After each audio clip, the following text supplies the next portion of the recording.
Hello dear students, I wish very good health for you all. Now from here for the further few lectures, I will teach you the detailed physiology of the autonomic nervous system. Hope you are aware about this term, that is autonomic nervous system. So it is a part of the nervous system and it is an involuntary system rather, and that is concerned basically with the control of various visceral functions, and it is also responsible for the homeostasis.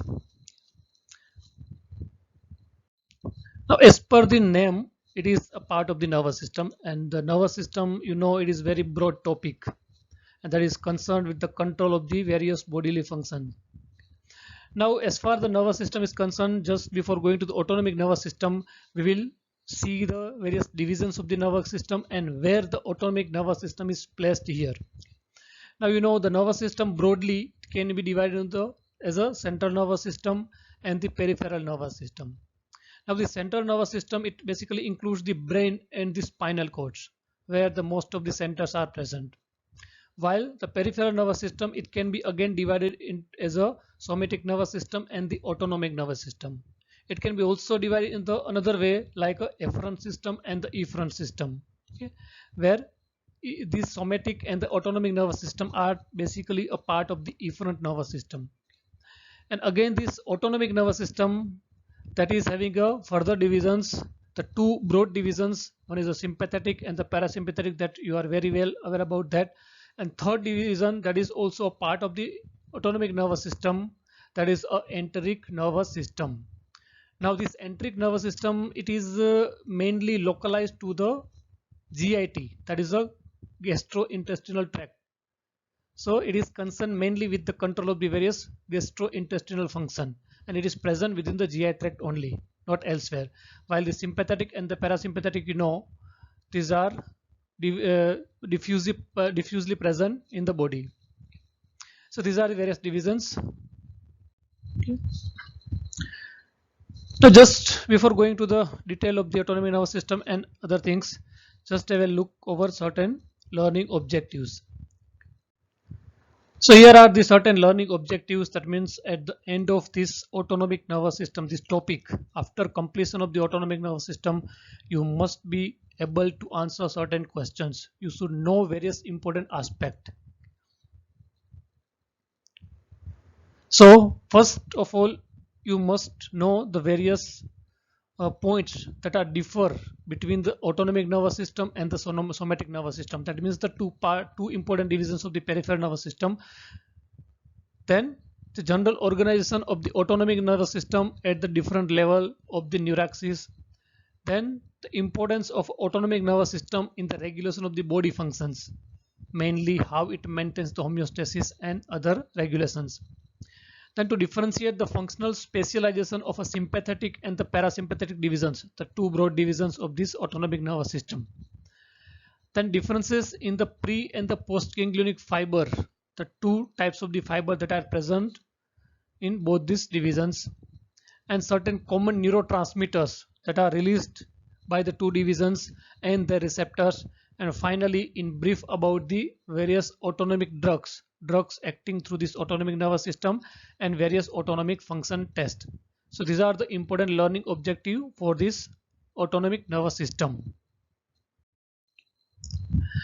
Now this autonomic nervous system, it collects the information about the changes that take place in the internal viscera, interpret these changes and guides the actions and get the plan executed with the help of the smooth muscles of the viscera, cardiac muscles and the secretory epithelium of the glandular tissue. So autonomic nervous system in general, it is innervating the various visceras or the smooth muscles of the visceras, also the cardiac muscle and various glandular tissues. So it receives the information from that and also it interprets that information and then give the motor command to that various tissue. Okay. So here the autos, literally it means a self, and nomos, that means the control. So it is a type of the involuntary system. That means it is not under our control. It do its function on its own whenever there is requirement. And it is part of the nervous system that is responsible for the homeostasis. Now you know the term homeostasis. Homeostasis means to maintain the internal environment of the body. So in coordination with the endocrine system, this autonomic nervous system is very important role in maintaining the homeostasis. That's the two important system. One is autonomic nervous system and second is endocrine system, that are very important for homeostasis. Okay. So basic difference between these two is that ANS works quickly. Whenever there is changes, then autonomic nervous system will work quickly. So it is a type of the movement to movement regulator, while the endocrine system, it takes a time to uh, do the changes or to do the actions. Okay. So the autonomic nervous system, it will work quickly. Like whenever there is, you are doing exercise, the heart rate immediately increase. Within few seconds, the heart rate will increase, the respiratory rate will increase. Likewise, the autonomic nervous system, it do its function instantly. So in this way, it will maintain the homeostasis, and detailed things how it will do this, that we have to discuss in further lectures. The autonomic nervous system consists of the motor neurons that innervate the smooth muscles, cardiac muscle, and the various glandular tissues. Then it make adjustment to ensure the optimal support for the body activities, by which it will maintain the homeostasis, and it operate via the subconscious control. So it is a type of the involuntary system, and it is having a viscera as the most of their effectors, that we will discuss further. Now, just before going to discuss about the various divisions and the detailed aspect of the autonomic nervous system itself, it is wise to understand the various basic differences between the autonomic nervous system and the somatic nervous system. Okay. These two are a part of the peripheral nervous system. Okay. And basically, these both are a type of the efferent system. But even though the autonomic nervous system, it is also acting as efferent system also, but predominantly these both system are efferent type of the system. So just we'll quickly look here the basic difference between these two. So the ANS differs from this somatic nervous system in the basic three areas. One is the effectors, where they are their effect is seen, then efferent pathways, and third is the target organ responses. What will be the response of the effector organ? So these are the three areas where they are differing. So first is effector. So in the somatic nervous system, the motor effect will be over the skeletal muscles. So here the skeletal muscles are the effector. So whenever the somatic nervous system is activated, it will do its action over the skeletal muscle. The skeletal muscle will be activated, they will contract like on. Okay. While the autonomic nervous system, it is having effect over the cardiac muscle, smooth muscles, and the various glands or the glandular tissues. Then second, it is the efferent pathway, pathway through which they are affecting the various effectors. So here in the somatic nervous system, the axons in both the case, okay, cell bodies are present within the central nervous system, whether in the spinal cord or in the brainstem. And you know the neuron, the basic structure of the neuron, you are aware. It contains the cell body and the axon proper. Cell body also contains the dendrites. So cell bodies of most of the neurons that are present within the CNS. So here also in the somatic nervous system, cell bodies are in the CNS, while its axon that are leaving the spinal cord or the nervous system, they are myelinated. Okay, they are myelinated. Most of the axons are myelinated. While in the autonomic nervous system, there are two types of the neuronal chain. Okay. Somatic nervous system basically एक ही neuron होता है. मानो कि cell body spinal cord में है, तो वहां से भी जो भी एक्सॉन्स एग्जिट होगा, that will continue as a single neuron and it will directly terminate at its effector. जहां पे स्केलेटल मसल फाइबर को सप्लाई करना है वहां पे टर्मिनेट होगा. But in case of the autonomic nervous system, यहाँ पे न्यूरॉन्स के दो पार्ट होते हैं. There are two chains. So which one are the called as preganglionic neuron, that are also called as first neuron, and second are the postganglionic neuron, that are also called as a second neuron. So here in between the cell body and the effector organ, there is a one relay station that is known as a ganglia. So the fiber of the autonomic nervous system from the CNS up to the ganglia, they are known as a preganglionic fiber, and that are basically highly myelinated like that of the somatic motor neurons. Okay, but the fibers that are from the ganglia, from the relay station to the effector organ, that are mainly they are non-myelinated. They are non-myelinated. Okay, so here this difference is, here are the single chain of the neurons, but here there are two chains of the neurons. So here just you can see here, this is the spinal cord. Okay, and here is the these are the fibers of the sympathetic nervous system that are from the spinal cord cell bodies are present here. Then they will relay over the ganglia. So these fiber are preganglionic and these are the ganglias, and ganglias basically are the collection of the cell bodies. Okay, and from here ganglia there will be a postganglionic fiber, they will finally terminate over its effector organ. Okay. Similarly here in the, this is the parasympathetic system. Similarly here, from here there are a preganglionic fiber, then they will relay over the ganglia, and from the ganglia postganglionic fiber will finally terminate over the effector organ. And third difference between the ANS and the somatic nervous system, it is about the neurotransmitter effect.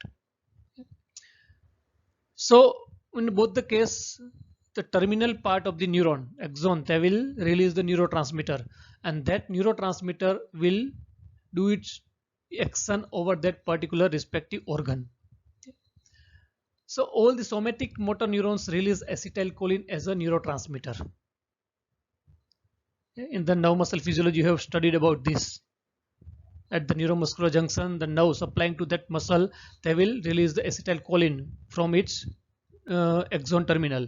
Okay, and that acetylcholine in the somatic nervous system, it is excitatory, it is predominantly excitatory, that means it will activate that particular tissue.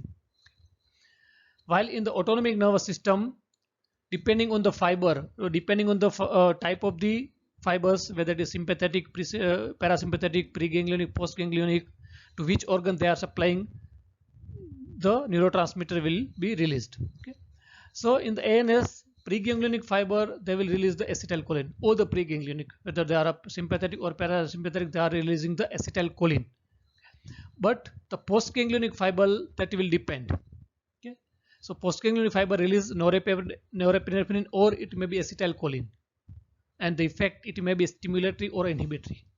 While here it is excitatory, but here depending on the tissue to which they are supplying, innervating, the neurotransmitter may be stimulatory or inhibitory. Okay, and the neurotransmitter may be norepinephrine, and or it may be acetylcholine.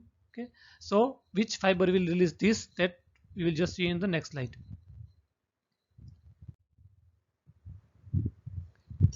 So all the preganglionic fiber, whether it is sympathetic or it is parasympathetic, they are releasing the acetylcholine. Okay, while in the postganglionic fiber, all the parasympathetic postganglionic fiber will release the acetylcholine.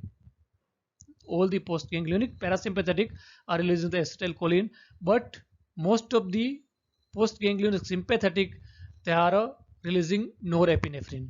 Okay, अब sympathetic में postganglionic दो तरह के होते हैं, one are the adrenergic fiber and second are the cholinergic fiber. So जो postganglionic sympathetic adrenergic fibers है, they will release the norepinephrine as a neurotransmitter or noradrenaline, while the cholinergic postganglionic sympathetic fiber, they will release the acetylcholine as the final neurotransmitter at the postganglionic nerve terminals. Okay, so clear. So these are the neurotransmitter, two important neurotransmitters, acetylcholine and the norepinephrine, that are released from the nerve terminals of the autonomic nervous system.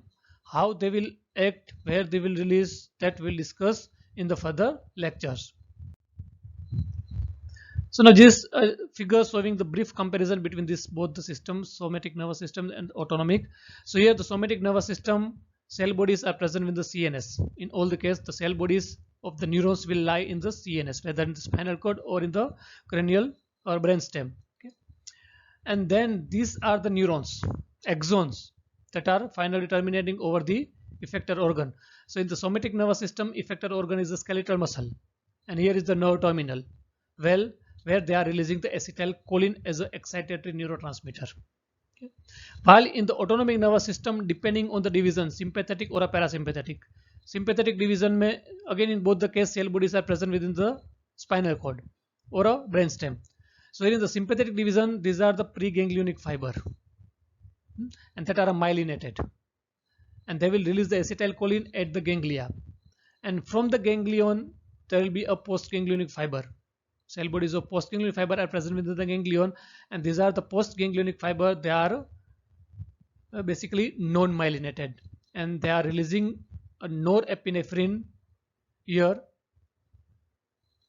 And another type of the sympathetic division that again we will discuss later on in detail. So there where the preganglionic fiber that are releasing terminating over the adrenal medulla, not over the ganglia but over the adrenal medulla. Okay, and from there are no postganglionic fiber, but this gland itself, it will act as a postganglionic fiber and it will release the norepinephrine, but most of the time epinephrine, some norepinephrine, while predominantly epinephrine, that will be circulated in the blood and it will affect the its effector organ. Okay, so these are the two types of the fiber in the sympathetic division. Detail about this again we will discuss in the further lectures. Okay, and the parasympathetic division, these are the preganglionic fiber that are myelinated, and these are the postganglionic fiber from its ganglia that are non-myelinated, and they are releasing the acetylcholine. Okay, so clear. So these are the differences. So these are the effector organs in ANS are this, whether it may be cardiac muscle or it may be a smooth muscle of the viscera, it may be the glandular tissue. Okay. So these are the basic difference between the autonomic and the somatic nervous system. And this figure just show a type of the reflex.